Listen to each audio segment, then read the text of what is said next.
नमस्कार मित्रांनो, पुन्हा आपल्या आवडता चॅनल BMC कामगारमध्ये आपलं स्वागत आहे. आणि आज आम्ही पुन्हा नवीन बातम्या घेऊन आलो आहे.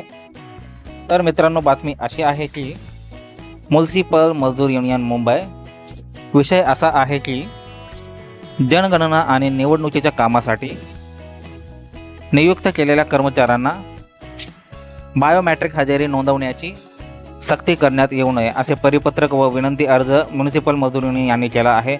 आता पाहूया यांचा अर्ज ची काय स्थिती राहणार, यापुढे आपल्याला पुढच्या व्हिडिओमध्ये नक्की कळेल.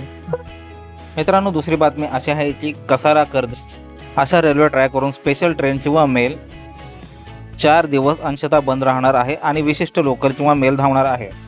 आपण या चार्टमध्ये परिपूर्ण पाहू शकता किंवा स्क्रीनशॉटही काढू शकता. मित्रांनो, याचं मुख्य कारण असं आहे, कसारा इगतपुरी सेक्शनमध्ये विशेष ट्रॅफिक आणि पॉवर ब्लॉकमुळे ही विडंबना आली आहे.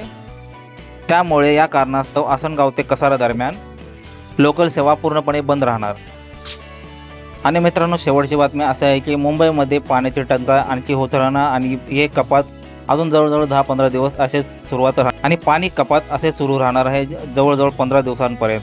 आपली BMC कामगार संघटना, सुविधा कामगार आणि बरेच कर्मचारी दिवस रात्र मेहनत करत आहे आणि जिथे जिथे पाईप लिकेज आहेत, पाण्याचा प्रॉब्लेम आहे, तिथे ते दुरुस्ती काम चालू आहे.